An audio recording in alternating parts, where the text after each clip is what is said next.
The first sign of disrespect is almost never obvious. It rarely begins with an insult. It begins with a look, a smirk, a tone, a joke that lands a little too hard, a comment disguised as humor, an interruption timed perfectly to make you feel smaller. And in that moment, most people make the same mistake. They do nothing. They laugh it off. They minimize it. They tell themselves they are being mature. They tell themselves it is not worth addressing. They tell themselves they are above it. But in power dynamics, what you ignore does not disappear. It expands. Because disrespect is not just poor behavior, it is information. It is a test. It is someone asking a silent question. How far can I go with you? And if your response is confusion, nervous laughter, or passive tolerance, you have already answered. You told them there is no cost. That is why some people seem to attract disrespect over and over again. It is not always because they are weak. It is because they never learned the hidden rules of enforcement. They do not understand that boundaries are not beliefs. Boundaries are consequences. And respect does not grow in the absence of consequences. It grows when people understand, clearly and repeatedly, that crossing certain lines leads to distance, discomfort, loss of access, or immediate correction. Niccolò Machiavelli understood something most people still refuse to accept. People do not simply give respect to the good. They give respect to the person whose standards are real. The world is full of decent people who get treated terribly because they confuse kindness with surrender. They think being calm means being passive. They think being a good person means tolerating poor treatment. They think turning the other cheek makes them morally superior. Sometimes it just makes them easy to use. Because in a competitive social world where people are constantly negotiating status, attention, energy, and influence, chronic tolerance sends a message. It says, you can interrupt me, you can joke at my expense, you can take small bites out of my dignity, and I will help you pretend it was nothing. That is not peace, that is permission. So today, I want to show you how to break that pattern. Not with rage, not with drama, not with tantrums or emotional explosions. That is amateur behavior. This is about controlled presence. This is about becoming the kind of person people instinctively become more careful around. The kind of person who does not need to shout, threaten, or posture because their standards are visible in the way they respond. By the end of this, you will understand 5 core tactics. How to use silence without looking weak. How to become so consistent that people stop testing you. How to answer disrespect in a way that lands. How to build an image that discourages casual crossing. And how to read disrespect not as pain, but as intelligence. Because once you understand what people are really telling you with their behavior, you stop taking every slight personally and start seeing patterns clearly. So let's begin with the first mistake almost everyone makes. They misunderstand the shape of disrespect. Most people think disrespect arrives loudly. They imagine it as yelling, insults, or open hostility. That does happen, but that is rarely where it starts. Smart disrespect enters quietly. It arrives disguised as teasing, as just joking, as relax, it's not that serious, as the friend who always takes one extra shot at you in front of others, as the coworker who always talks over you and then acts like they didn't notice, as the family member who waves away your thoughts with a smile, as the person who keeps testing your dignity in increments small enough that objecting feels inconvenient. That is why it works. Each individual moment is deniable. A joke, a tone, a subtle exclusion, a little eye roll, a tiny dismissal, nothing dramatic enough to justify a scene. But over time, these moments create a pattern, and patterns are what determine hierarchy. Someone makes a joke at your expense. You laugh. They learn you are safe. Next time the joke is sharper, then more public, then more personal. Someone interrupts you once. You let it slide. They learn your voice is negotiable. Next time they do it again, then others start doing it too. That is how disrespect spreads. Not through one massive event, but through tolerated repetition. And if you keep tolerating it because you want to appear mature, easygoing, or kind, eventually people stop seeing you as gracious and start seeing you as available.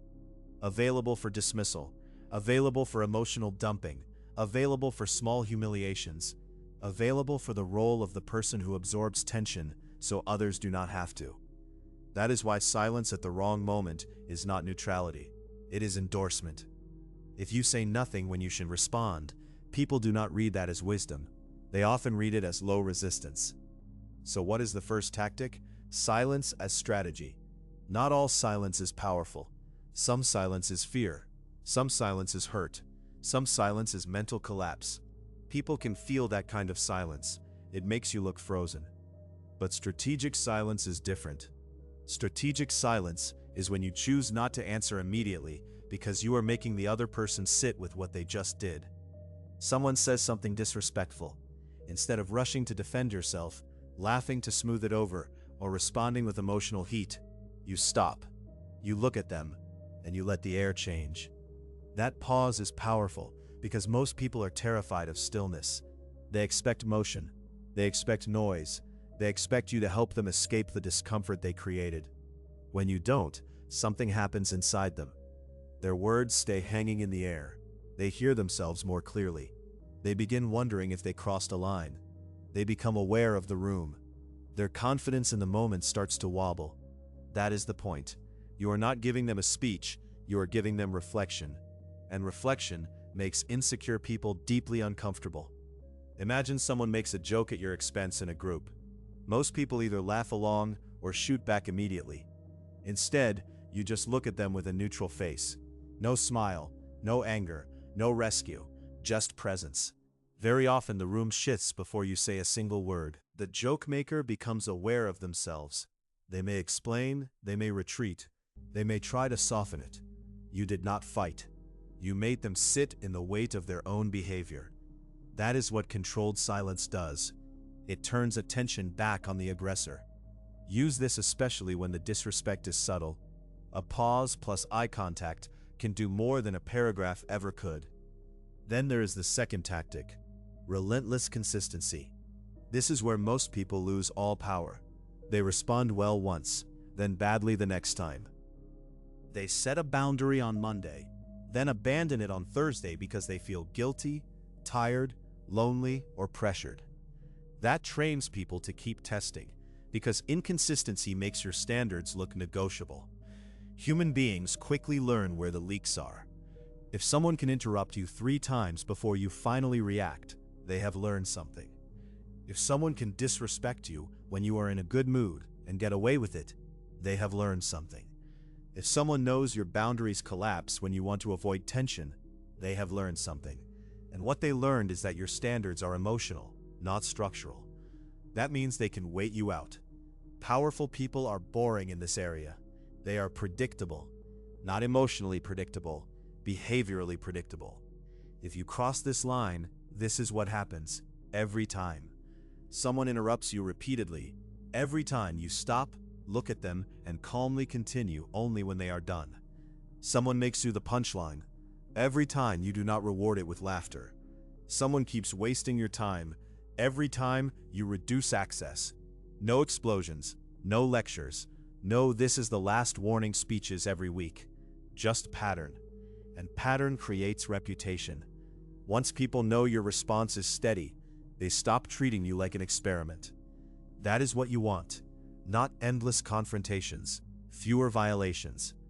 The third tactic is where many people hesitate because it feels harsh, but it is essential. Your response must be memorable. Not hysterical, memorable. A weak response disappears. It leaves no mark. A dramatic response often makes you look unstable, but a cold, disproportionate consequence changes behavior. Notice I did not say a disproportionate emotional reaction. I said a disproportionate consequence. Someone disrespects you casually and expects a casual moment. What they get instead is less access, less warmth, less inclusion, less trust, less availability. That lands. For example, if someone repeatedly makes cutting remarks and hides behind humor, do not stay available to them at the same level. Stop feeding the relationship. Shorter answers, less sharing, less presence. Let them feel that something closed. If someone keeps dismissing your goals, stop discussing your goals with them. They lost access to that part of you. If someone constantly arrives late and wastes your time, stop building your schedule around them. Start without them, exclude them, reorganize around people who respect the clock. That is how consequences work. Not by screaming, "You disrespected me," but by quietly changing the structure of access. This is powerful because it forces the other person to connect behavior and loss teaches faster than words.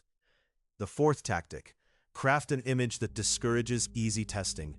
Before people disrespect you openly, they often decide whether you look testable. That judgment happens fast. Through posture, timing, voice, eye contact, neediness, how quickly you laugh, how quickly you explain, how available you seem, how much approval you appear to need. People who look desperate for harmony attract casual aggression because they appear safe to challenge. People who look grounded, selective, and internally anchored tend to receive more careful treatment from the beginning. This does not mean looking angry all the time. It does not mean trying to be intimidating. It means removing signals of social hunger. Stop over-smiling. Stop over-explaining. Stop over-reassuring. Stop rushing to repair every tension in the room. Stop acting like everyone's comfort is your job. Move slower. Speak more deliberately. Hold eye contact a beat longer. Answer with fewer words. Leave spaces in conversation. Do not scramble to prove you are nice. The less you look like you need the room, the more the room adjusts to you. That is not a trick. That is social physics. And now the fifth tactic, the most advanced one. Read disrespect as intelligence. This changes everything. When someone disrespects you, they are revealing more than attitude. They are revealing psychology. A person who only disrespects you in private is showing cowardice. A person who disrespects you when you succeed is showing envy. A person who disrespects you when you set boundaries is revealing that they benefited from your previous weakness.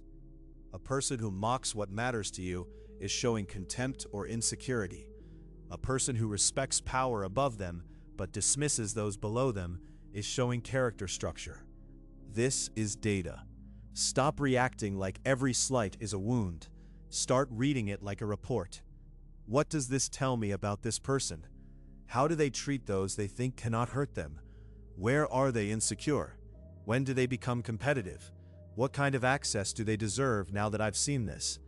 This mindset protects your peace because it prevents over-personalization. Instead of asking, "Why are they doing this to me?" you begin asking, "What are they revealing about themselves right now?" That question returns your power immediately, because the moment you stop seeing disrespect purely as pain and start seeing it as exposure, you become much harder to destabilize. You also get better at filtering. Disrespect helps you identify who should not receive trust, vulnerability, collaboration, or proximity. That is valuable. And here's the deeper truth beneath all of this. Most disrespect is not random. It usually comes from one of four places: insecurity, envy, dominance testing, habit. Insecure people put others down to regulate themselves.